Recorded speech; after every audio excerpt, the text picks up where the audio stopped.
The music was wrong. That was the first thought that stopped. Julian Cross in the middle of the empty hallway? It was past 9. The prestigious halls of Ravenscroft Conservatory. Academy were supposed to be silent, locked down, polished, lifeless. The kind of quiet Julian had personally paid for. A quiet enforced by security systems, strict schedules, and money that bent rules without breaking them. But from the West Wing, a piano was breathing. Not playing, breathing. Julian felt it in his chest before his mind caught up. The notes were hesitant, uneven, trembling at the edges, like someone afraid to say too much. Then slowly the sound deepened. The melody bent inward, heavy with something raw and unfinished. Sorrow, waiting, hope trying not to collapse. Julian's jaw tightened. That wasn't his son. He knew Adrian Cross's playing by heart. He had engineered it, every instructor, every hour, every carefully controlled lesson. Adrian's music was flawless, clean, perfect, and empty. This music had fingerprints all over it. Julian turned sharply and followed the sound. His shoes made no noise against the runner, carpet as he moved toward the open doorway of the music room, the room reserved exclusively for his blind son. The door stood ajar, light spilling into the hall like a confession. Inside, the scene stole his breath. Adrian sat at the grand piano, Julian's piano, a $250,000 instrument flown in from Germany. But the boy's posture was wrong. Gone was the rigid discipline drilled into him by years of instruction. His shoulders were loose. His head tilted slightly, as if listening to something only he could hear. And beside him, a girl. She couldn't have been more than 10. She was black, her dark skin glowing softly under the warm overhead lights.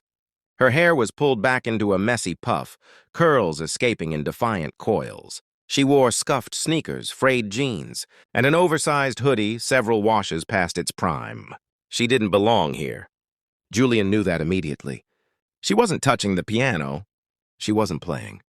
She was leaning close to Adrian, speaking quietly. "No," the girl murmured gently. "Not like that?" Adrian's fingers froze above the keys. "That's just sound," she continued. "You gotta press the keys like you mean to stay there. Like your feet sinking into wet dirt, slow, all the way down." Adrian swallowed. Then he played a chord. The note bloomed, full, aching, alive. Julian felt something twist in his chest. "That's it," the girl said, smiling. "You hear it now?" Adrian nodded, his sightless eyes unfocused but bright. "It feels heavier." "Yeah," she said softly. "That's the waiting part." "Waiting for what?" She hesitated, then shrugged. "For things to stop hurting." The hallway seemed to shrink around Julian. He had spent millions trying to unlock that kind of response from his son. And this child, this maid's daughter, had done it with words. The girl shifted on the bench. "My great-uncle taught me that part. He said the bravest people aren't the loud ones. They're the ones who sit still in the dark and don't run." Adrian played the phrase again. This time the music told a story. It waited. It endured. It hoped. Julian Cross, billionaire CEO, corporate tactician, master of leverage, stood frozen, unseen, listening as a 10-year-old girl rewrote everything he thought he understood about control. The door slammed open. "Amara!" The music shattered. A woman rushed in, panic etched across her face. She wore the gray uniform of the custodial staff, sleeves rolled up, hands raw from work. Her eyes locked onto the girl. "I told you to wait by the cart," she hissed. "You can't be in here." She saw Adrian. Then she saw Julian. The color drained from her face. "Mr. Cross," she whispered. The girl, Amara Lewis, stood slowly, confusion clouding her features. "Mama, I was just—" "No!" her mother snapped softly, grabbing her hand. "We're leaving, now!" Julian said nothing. He watched his son lower his head, fingers curling inward as the warmth drained from the room. He watched the girl glance back once, eyes wide, uncertain, unafraid. And then they were gone. The next morning, Julian was already awake before the city stirred. He sat in his office 80 floors above the ground, staring at an encrypted file on his screen. Subject, Naomi Lewis. Occupation, custodial staff, Ravenscroft Academy. Status, widowed. Residence, East Harbor Apartments. Financials, 2 months behind on rent. Eviction notice issued. Dependent, Amara Lewis, age 10. Education, public school. Exceptional academic performance. Notes, informally taught piano by great-uncle Isaiah Lewis, deceased. No formal training. Julian leaned back slowly. A gifted child, a desperate mother. No safety net. He closed the file. That afternoon, he made a call to the headmaster. That evening, he waited. And when Naomi Lewis was alone in the gymnasium, pushing her mop across the empty floor, Julian Cross stepped out of the shadows. "We need to talk," he said. She dropped the mop, and by the time the conversation ended, a deal had been made that would change all of their lives. Not a rescue, an acquisition. The first night Amara returned to the music room, the door locked behind her. The click echoed louder than it should have. She turned instinctively, eyes flicking to the handle, then to her mother standing just outside the glass panel. Naomi forced a smile, tight, fragile, the kind that cracked under pressure. "I'll be right down the hall," Naomi said through the door. "You just do what you do, baby." Amara nodded slowly. The smile didn't reach her eyes. Inside the room, Adrian sat stiffly at the piano bench, hands folded in his lap as if afraid to touch anything without permission. The piano loomed between them, massive, polished, intimidating. Silence stretched. "You don't gotta be scared," Amara said finally. "I'm not," Adrian replied too quickly. She tilted her head. "You sound like you are." Adrian exhaled. "My father said this has to be perfect." Amara frowned. "Perfect is boring." That made him laugh. Just a short breath of sound, surprised it escaped him. "Mr. Keller says perfection is discipline." "My uncle said perfection is a cage," Amara replied. "You spend so much time not messing up, you forget to say anything." She stepped closer, not touching him, not touching the keys. "What does the first part feel like today?" she asked. Adrian hesitated. "Heavy." "Good," she said. "Play it heavy." He did, and something inside him shifted. From the security office, Julian Cross watched everything. Multiple screens displayed every angle of the music room. He leaned forward slightly, elbows on his knees, eyes sharp. This wasn't indulgence. This was analysis. Amara didn't correct posture. She didn't talk about tempo. She never once touched the piano. She asked questions. "Where does the sound go when you stop? Does that note feel like walking or standing still?" "What happens if you let it breathe?" Adrian responded, not with fear, but curiosity. Julian felt an uncomfortable tightening in his chest. This was working. Better than anything money had bought him. By the third night, Adrian was waiting for her. He sat at the piano long before 9, fingers hovering, restless. When the door opened and Amara stepped in, clutching her worn cloth notebook, his face lit up. "You came," he said. "Of course," she replied. "You ready?" He nodded. They played for nearly an hour. Not scales, not drills, stories. Amara talked about her uncle's old house, the way the floorboards creaked like they were whispering secrets. She described rain tapping on windows, sirens far away, the sound of her mom crying quietly when she thought Amara was asleep. Adrian translated those images into sound. For the first time in his life, music wasn't a performance. It was a language. Naomi Lewis did not sleep. Each night she sat on a folding chair at the end of the hallway, mop bucket beside her, listening to the muffled notes through the walls. Her hands trembled constantly now, not from exhaustion, but guilt. She had told herself it was temporary, just until the gala, just until the eviction disappeared, just until they could breathe again. But every time she heard her daughter laugh softly through the door, something inside her twisted. Amara didn't understand the cost. Naomi did. By the end of the week, Adrian's tutor noticed. "This is unacceptable," Mr. Keller snapped, tapping his pencil sharply against the piano lid during the afternoon lesson. Your technique is deteriorating.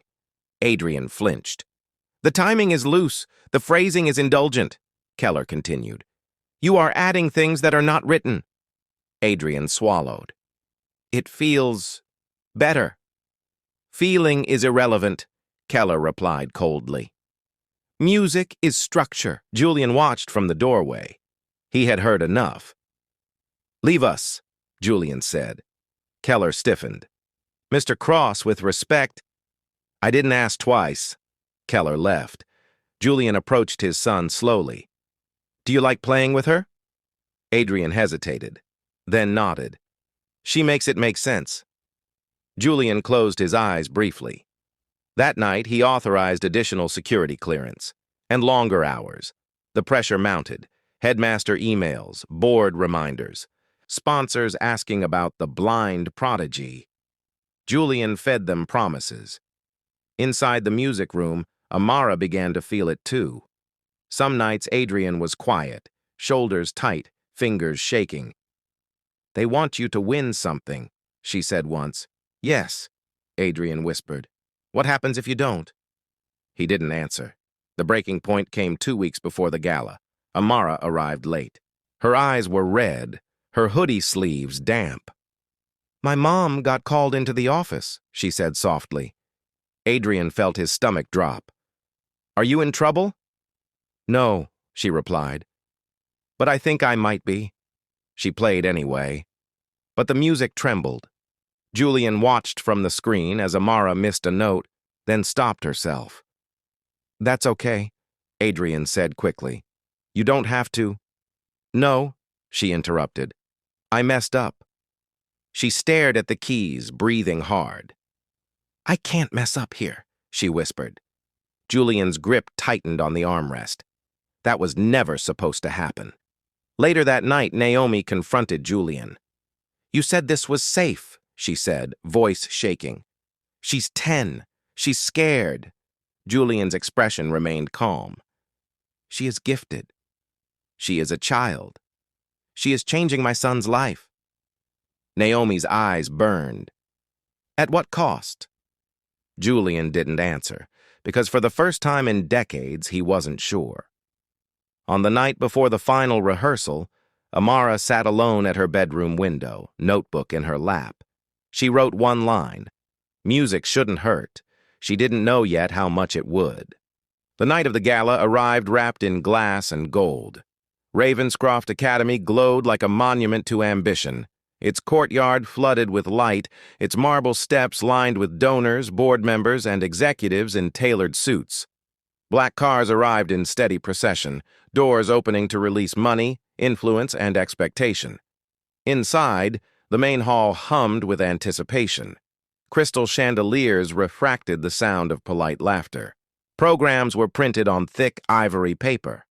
At the center of it all was one name, Adrian Cross. Backstage, Adrian sat alone on a padded bench, hands folded tightly in his lap. His black suit felt stiff against his skin, the collar too tight, the shoes unfamiliar. He could hear the crowd through the walls, a low, restless ocean of voices, his father's world, a world that had never felt like his. He listened for the sound that mattered, footsteps. The door opened softly. Amara stepped in. She wore a simple navy dress Naomi had borrowed and altered by hand. Her hair was neatly braided, beads clicking faintly when she moved. She held her notebook against her chest like a shield. You ready? She asked. Adrian shook his head. No. She smiled anyway. Good. That means you care. He reached out, not touching her, just close enough to feel her presence. What if I mess up? Then you mess up, she said, and the world keeps going. He laughed weakly. My dad won't. Amara's smile faded. She didn't answer. Across the hall, Julian Cross stood with the headmaster and 2 foundation directors, glass of champagne untouched in his hand. His posture was composed, his expression neutral, but inside him something churned. He had rehearsed this moment in his mind for weeks. Adrian's flawless performance, the standing ovation, the validation. Yet all he could think about was the girl. He had told himself this was opportunity, that he had saved them, that the ends justified the means. But as the announcer's voice rose and the crowd quieted, a doubt crept in, sharp and unwelcome. "Ladies and gentlemen," the announcer said, "it is my honor to present a truly extraordinary talent, a young man whose dedication and resilience embody the spirit of Ravenscroft Academy. Please welcome Adrian Cross." Applause filled the hall. Adrian walked onto the stage, guided by memory and sound. The piano waited under the lights, glossy and enormous. He sat, adjusted his hands. The silence before the first note stretched. In the wings, Amara pressed her palms together, heart pounding. Adrian lifted his fingers. He didn't play the opening as rehearsed. Instead, he paused. Julian's breath caught. Adrian played a single note, soft, deliberate, then another. The melody unfolded slowly, not with the polished precision expected, but with weight. Each note landed like a step forward taken carefully in the dark. The room stilled. This was not the performance in the program. This was not safe. Julian felt it immediately. Adrian's hands trembled, but he didn't stop. The music deepened, drawing the audience inward. It spoke of waiting, of loneliness, of learning how to breathe in silence. And then, halfway through, Adrian changed it. He wove in a phrase Amara had taught him, one that was never written down, one born of stories, not scores. Gasps rippled through the crowd. Julian stood abruptly. Backstage, Naomi felt her knees weaken. Adrian's heart pounded. His father would be furious. He knew it. But for the first time, the fear didn't own him. He played the final passage softly, letting the sound fade naturally, refusing to force an ending. Silence, then applause. Not polite, not measured. Real. People stood. Julian didn't move. Adrian bowed, hands shaking, and was led off stage. As soon as he crossed the curtain, Amara was there. "You did it," she whispered. "I didn't play it perfect," he said. She smiled through tears. "You played it true." Julian met them in the corridor. His face was pale. "What was that?" he demanded quietly. Adrian stiffened. "That was my music," Adrian said. Julian turned to Amara. "You taught him that?" Amara didn't look away. "I taught him to listen." For a moment, Julian looked as if he might explode. Then the headmaster approached, flushed with excitement. "Julian, that was extraordinary. People are calling it visionary." Julian nodded automatically. The praise rang hollow. Later, in the empty music room, Julian stood alone. The piano lid was still open, the bench slightly off-center. He thought of the nights he had watched from the shadows, the way Amara's voice had softened his son, the way Adrian had come alive. He had wanted control. What he had needed was courage. The door creaked. Naomi stepped in, hesitant. "Sir, Amara's asking if she can say goodbye to Adrian." Julian turned. "She doesn't have to," he said. Naomi swallowed. "We're leaving tonight." Julian closed his eyes. "Wait," he said. Amara entered quietly. Julian knelt in front of her, the gesture unfamiliar and awkward. "You did something remarkable," he said. "I was wrong in how I did this." Amara studied him, serious. "You scared my mom." The words landed harder than any accusation. Julian nodded. "I know." He reached into his jacket and placed an envelope on the piano bench. "This is not payment," he said. "It's an apology and a promise." Naomi stiffened. "What kind of promise?" "That you leave here with your dignity intact. No contracts, no conditions." Amara tilted her head. "What about Adrian?" Julian looked toward the hallway where his son waited. "He doesn't need to be owned," Julian said. "He needs to be heard." Adrian stepped into the room. Julian faced him fully. "You were brave tonight." Adrian's voice shook. "Are you angry?" Julian swallowed. "No. I'm proud." Adrian smiled. A real one. Amara hugged him quickly, then stepped back. "Don't forget the waiting part," she said. "I won't," he replied. They left. The building slowly emptied. Julian remained. For the first time in his life, he had won nothing, and somehow he felt richer. Outside, Naomi and Amara walked into the night. The city air felt lighter, the future uncertain, but free. Amara squeezed her notebook. "Mom," she said softly, "music doesn't belong to buildings." Naomi kissed her forehead. "No, baby, it belongs to people." And somewhere behind them, a piano rested, finally quiet, finally understood.